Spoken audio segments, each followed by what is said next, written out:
Bismillahirrahmanirrahim. Assalamualaikum warahmatullahi wabarakatuh. Alhamdulillah wa syukru ala nikmatillah. Asyhadu an la ilaha illallah wahdahu la syarikalah wa asyhadu anna Muhammadan abduhu wa rasuluh ya nabi ya ba'd. Allahumma shalli ala sayyidina Muhammad wa ala alihi wa sahbihi ajma'in amma ba'd. Wa qala Rasulullah sallallahu alaihi wasallam, talabul ilmi faridatun ala kulli muslimin wa muslimah.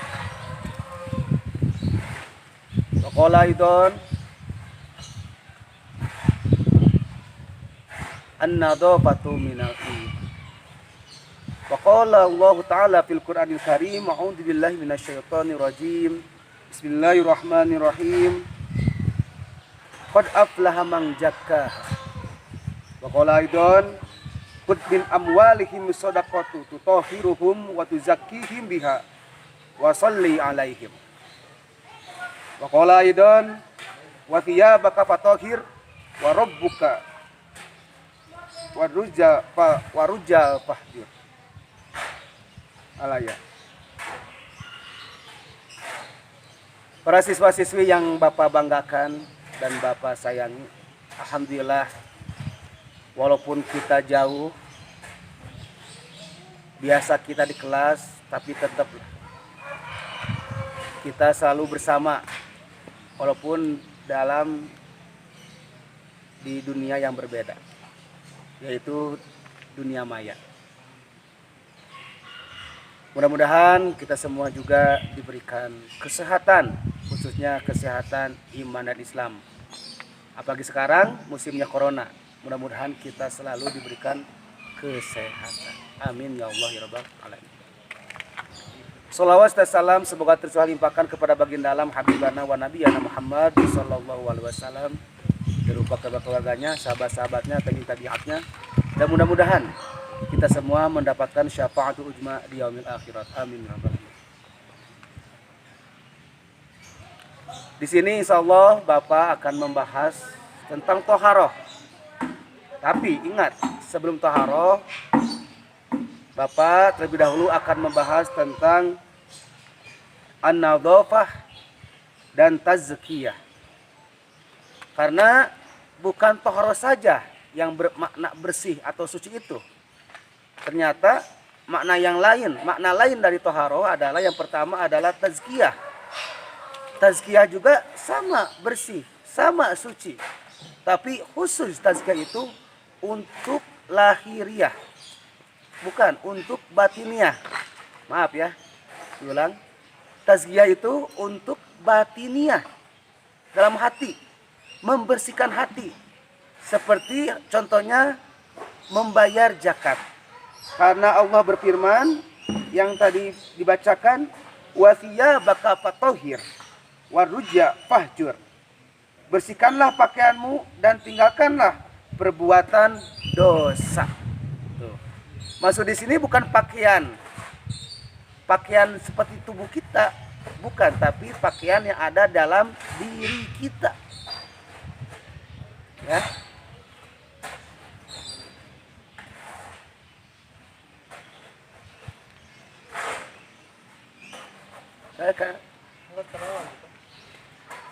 Ulangi.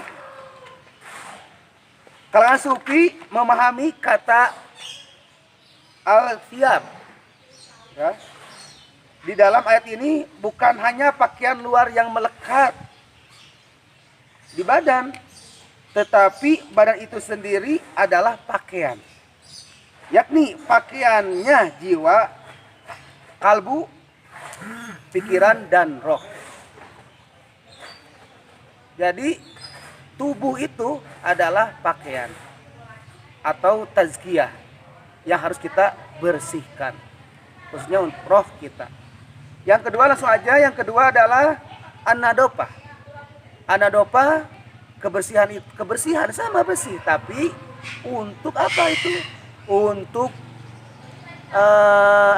yang terlihat atau fisik kita, itu an-nadhafah. Contohnya ada tadi dikatakan, hadis mengatakan bahwa an-nadhafatul minal iman. Kebersihan itu sebagian daripada. Para siswa yang Bapak banggakan, toharoh. Tadi tazkiyah udah, terus yang kedua tadi an-nadhafah, terus yang ketiga sekarang toharoh. Karena toharoh itu adalah pengertian dari tazkiyah dan nadhafah. Jadi toharoh itu harus pengertiannya adalah suci jasmani dan rohani. Jangan sampai kita cuma rohani saja, jasmani tidak. Sebaliknya jasmani saja, rohani tidak. Tapi toharoh itu dua-duanya harus bersih dan suci. Itu yang dimaksud dengan toharoh. Ya.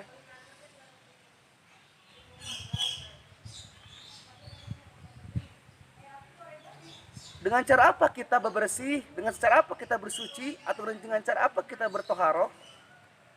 Ada yang disebut dengan berwudu. Ya, berwudu. Berarti berwudu itu untuk mensucikan dan membersihkan ketika kita mau melaksanakan suatu ibadah. Contohnya seperti sholat 5 waktu, sholat sunat, membaca Al-Quran, dan ibadah lainnya. Itulah untuk supaya kita mensucikan diri dengan cara berwudu, ya, atau disebut juga mensucikan dari hadas kecil, ya.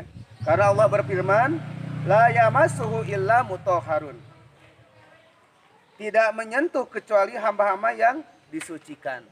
Jadi kita ibadah itu harus dengan suci, ya. Jangan sampai untuk wudu heula salat moasa capek gawe teu kapake gitu. Ya. Para siswa yang Bapak banggakan, dan juga Allah memerintahkan di dalam Al-Qur'an, bismillahirrahmanirrahim, ya ayyuhalladzina amanu idza kumtum ila sholati faghsilu wujuhakum wa aydiyakum ilal marafiqi wamsahu biru'usikum wa arjulakum ilal ka'bain. Al-ayah. Hai orang yang beriman, apabila kamu hendak mengerjakan sholat, maka basuhlah mukamu dan tanganmu sampai dengan siku, dan sapulah kepala dan basuh kakimu sampai dengan kedua mata kaki. Tuh. Nah, eta teh, apakah di Al-Qur'an mengatakan itu wudu? Tidak. Cek saya teh wudu teh, cek para ulama, cek para hadis. Makanya kita semua jangan menurut Al-Qur'an hidup mah.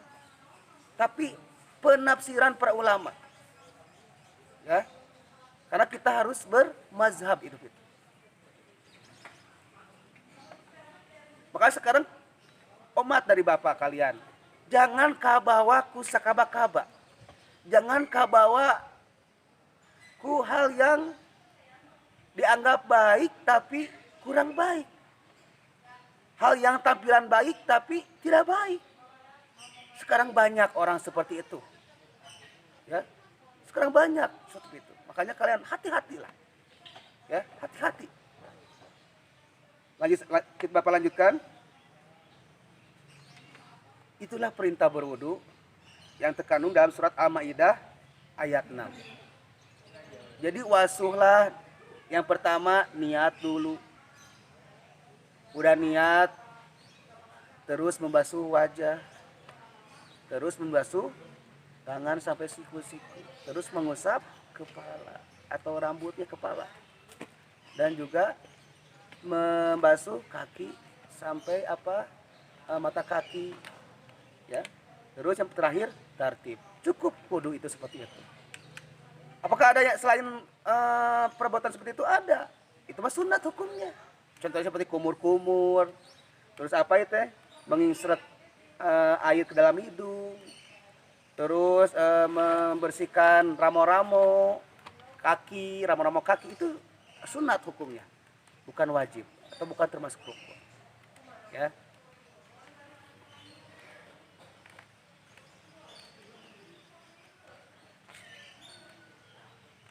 Dan itu juga manfaatnya untuk membersihkan diri kita wudhu itu.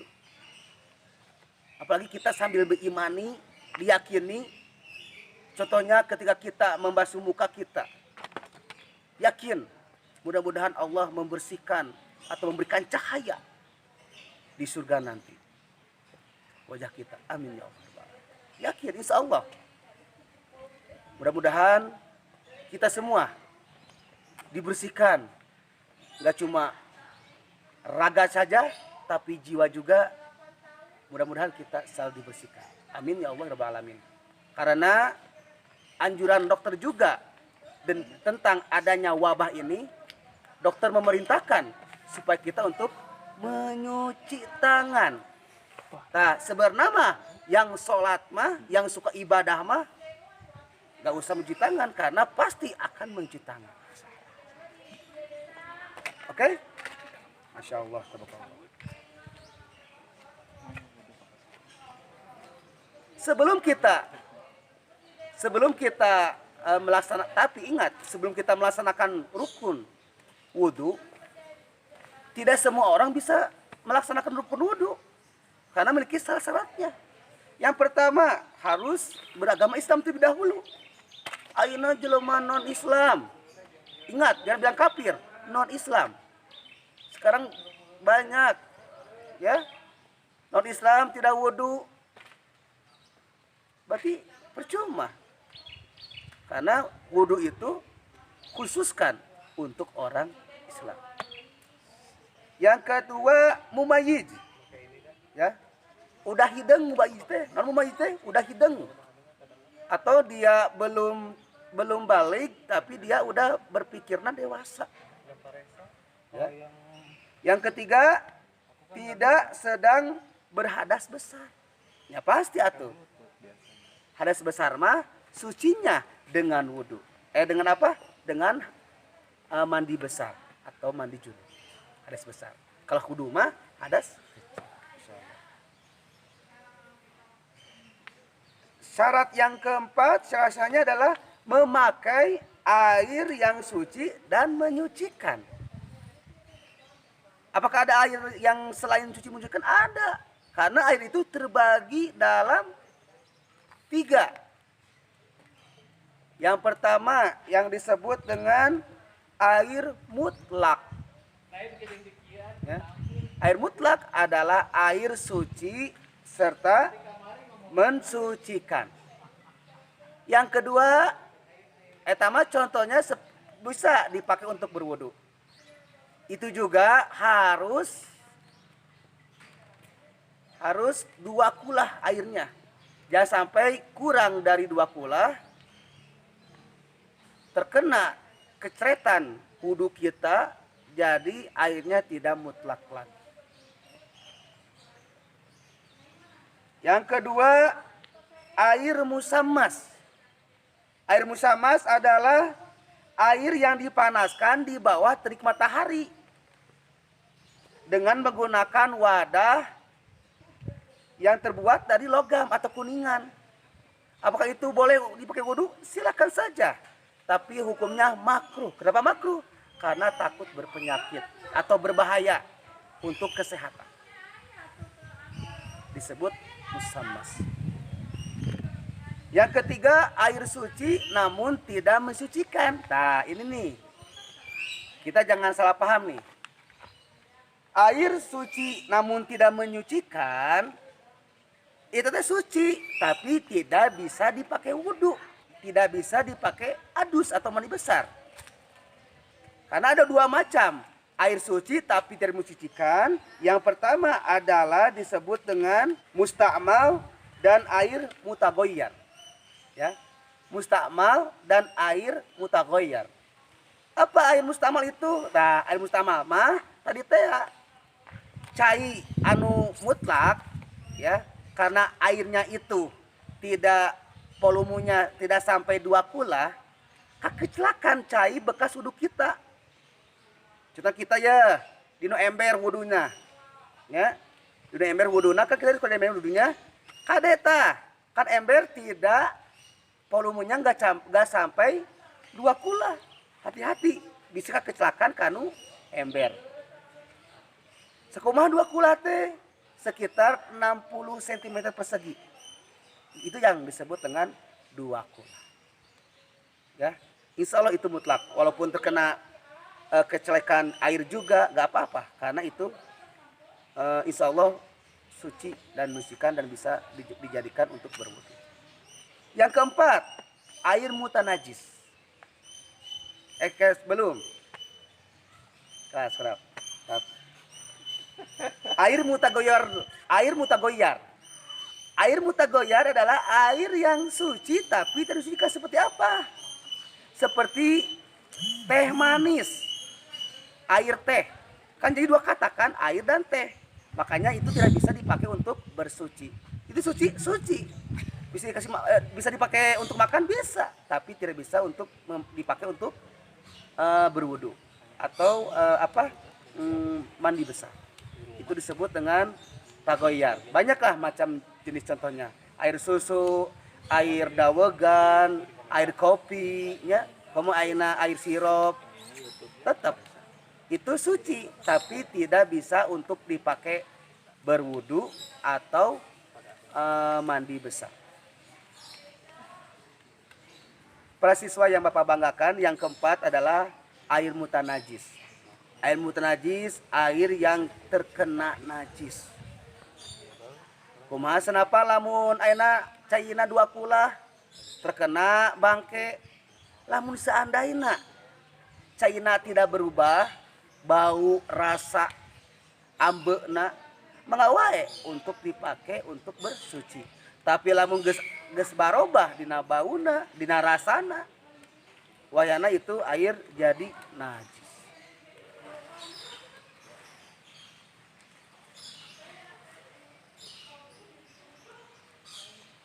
Para siswa dan siswi yang Bapak banggakan, sesudah kita mengenal tentang berwudu, ya, berwudu adalah apa? Berwudu adalah suatu, ya, untuk membersihkan hadas kecil. Kalau membersihkan hadas besar dengan cara apa? Dengan cara mandi besar atau mandi junub.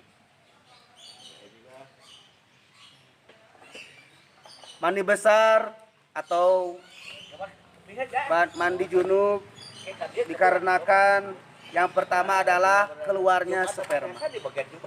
Wayana keluar sperma berarti wajib untuk mandi adus, mandi besar. Walaupun dalam mimpi juga. Kumaha kenapa mimpi hungkul tapi keluar sperma, teu kuanaon teu kudu adus. Ya. Yang keluar adus teh bagi orang yang keluar sperma, disengaja ataupun tidak disengaja. Anu kedua, hubungan seksual. Tah, hubungan seksual mah wayana erek keluar sperma teu keluar sperma ge kudu adus, kudu mandi besar. Bisa ya jawaban. Anu katilu, terhenti keluarnya darah haid. Darah haid, ya. Kalau kita sudah beres darah haid, berarti kita wajib untuk mandi besar. Yang keempat adalah keluarnya darah nifas. Sudah melahirkan. Payung sucina dengan cara mandi besar, adus. Yang kelima, melahirkan. Tawayana melahirkan harus mandi besar juga. Dan yang keenam, meninggal dunia. Itulah 6 orang yang wajib untuk bermandi besar. Gampang rukunnya. Gampang pisan rukun, caranya gampang pisan. Kumaha carana, Pak? Yang pertama niat, yang kedua membasuhkan air dengan merata ke seluruh tubuh. Boleh dari kepala, dari tangan kanan, tangan kiri, tapi kita jangan sampai berhenti untuk berniat ketika kita membanjurkan air ke dalam tubuh kita. Mungkin cukup sekian dari Bapak. Pertemuan hari ini mudah-mudahan kita selalu diselamatkan, selalu disehatkan, dan selalu dijauhkan dari bala bencana khususnya corona ini. Wallahu muwaffiq lil aqwamit thoriq. Wassalamualaikum warahmatullahi wabarakatuh.